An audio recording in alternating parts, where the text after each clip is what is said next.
I am very happy to meet you again in the End Times event program. In Indonesia, very strong earthquake above magnitude 7 has occurred and a tsunami alert has been issued. On the other side, in the United States, petrol prices have increased very sharply. Meanwhile, in several countries around the world such as the Philippines, emergency lockdown measures are being announced. Leaders are warning that situations similar to the COVID-19 pandemic could happen again. Amidst all these major global tensions and developments, we are going to look at the end time events news updates. Let's begin. First, we will look at the war news, which is the most important topic. Across many websites and media outlets like BBC, there are debates about whether this could turn into the third world war between different nations. In the middle of this, Vladimir Putin, the president of Russia, has reportedly stated that we are already in the third world war. This was announced officially from their country. He also said something significant: those who started this war themselves do not know where it will end or how it will finish. At the same time, the President of the United States has said within the 3 weeks they will finish Iran. But the way the things are progressing does not seem like that. Instead, the war appears to be moving into a new dimension, potentially leading to a large-scale destruction worldwide. Even while we are presenting this program update, another oil facility in Kuwait has reportedly been attacked. Similarly, nuclear sites in Iran have been damaged and nuclear sites in Israel have been targeted. The war seems to be expanding further rather than coming to an end. Meanwhile, a small rift has begun to appear between Europe and the United States. This was something that was unexpected. Where this rift will be lead and what will result in this next point will be examined. How many European countries have told the United States that it shall not be used their air bases for attacks against Iran?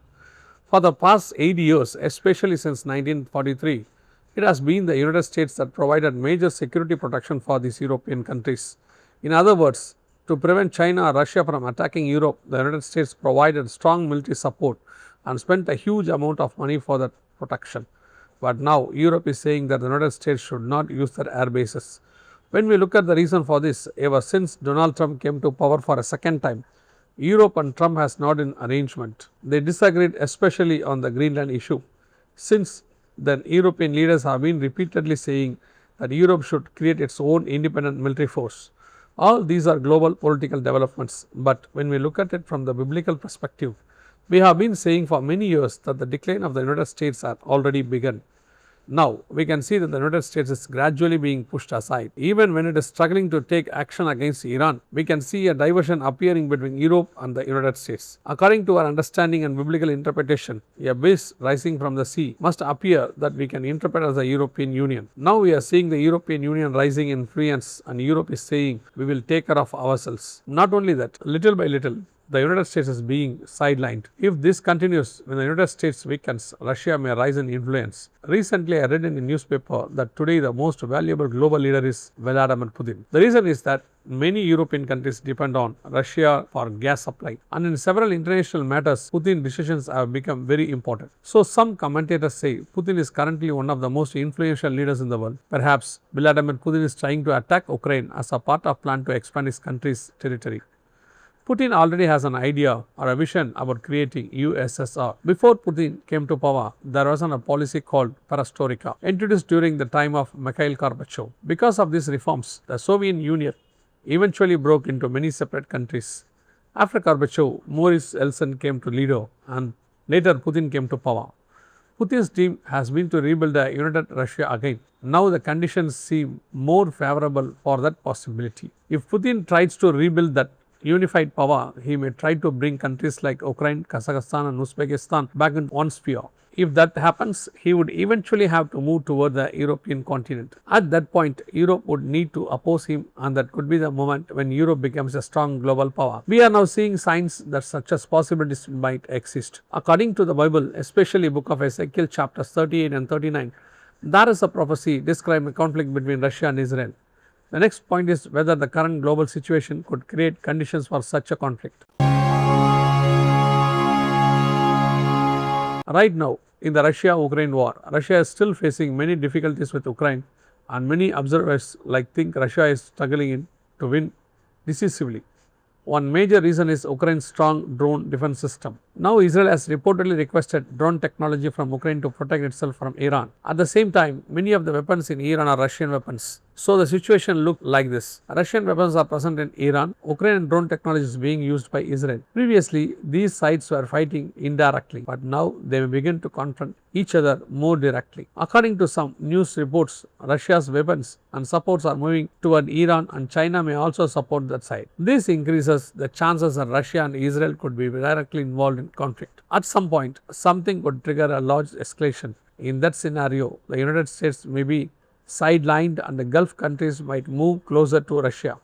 Recently, Israel has also introduced strict laws, including the death penalty for certain acts related to Palestinian militant attacks. This has caused strong opposition from many Gulf countries. These Gulf nations already have some dissatisfaction with the United States, believing that the US did not protect them adequately in some situations. Because of this, they might shift closer to Russia, especially on the Palestinian issue. If that happens, Russia could enter the situation in support of the Gulf countries and Palestinians, and the conflict could eventually turn into a larger Russia-Israel confrontation.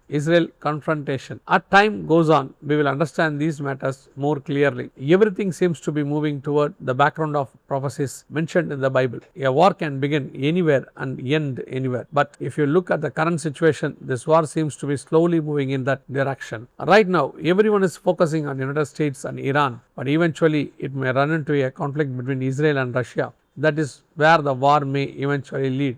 We will continue bringing updates about these developments and future events if God permits and if His coming is delayed. Now let us look at another important matter.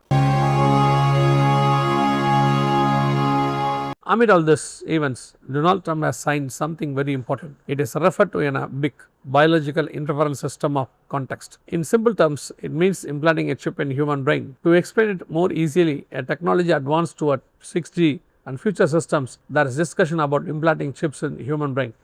According to book of Revelation 13:16, the Bible says that a mark will be placed on the right hand or on the forehead. Now there are claims that permission has been signed to allow chips to be implanted in the brain. There are also reports that Bill Gates is supporting projects where chips are being placed in children's hands in Kenya. These are often said to be related to vaccination or health certification systems, similar to how people previously carried vaccine certificates during the pandemic. The idea is that such chips could contain all medical and identification information. At the same time, the European Union has also discussed systems like digital identity or vaccine passports, where every person would have a digital ID. Now, this signature by Trump is seen by some as a major step toward that type of system. In a situation where a major war or a new pandemic occurs, it is suggested that everyone might be required to register and receive a universal ID system. This could be used to check people's health conditions, such as whether they have infections or were exposed to nuclear contamination. According to some interpretations, everything is being prepared in advance, just as described in book of Revelation 13:16-17, where it says that a mark will be required for buying and selling. There are also discussions about the possibility of another pandemic, and organizations like the World Health Organization have warned about future global health threats. Some people believe that when such a situation arises, systems like chip or digital ID could be introduced. Finally, we will look at one more matter related to this before concluding today's program.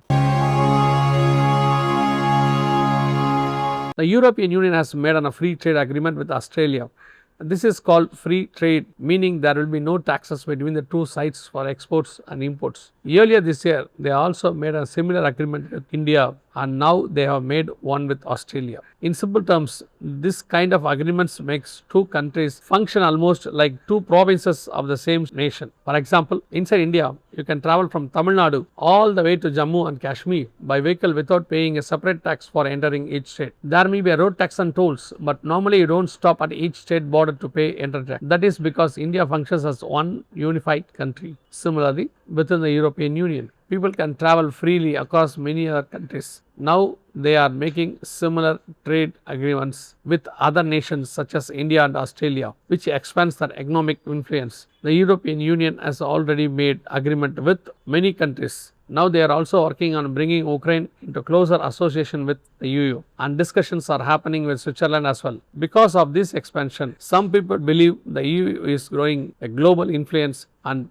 moving towards something like a global governing system. According to some interpretations of book of Daniel 27, there will be a global covenant or agreement made with many nations. These kinds of international agreements are steps towards that.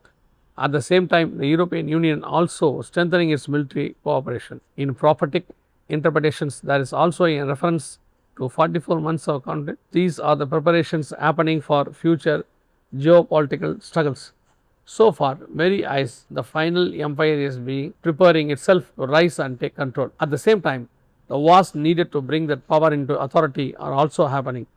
Other events that support these developments are also taking place around the world. Which all these things are happening, the Lord has promised that such before they are take their place in authority and sit on the throne, he will come to redeem his church. Now think about it. We may have less time than they do. If they are working so quickly to establish the systems, how much faster should church be working? The signs that are being spoken about now are mainly to remind believers that this is the time for the search of prepare. There is no more time for the distractions. Every day the church should prepare to meet the Lord. Time will certainly not continue forever.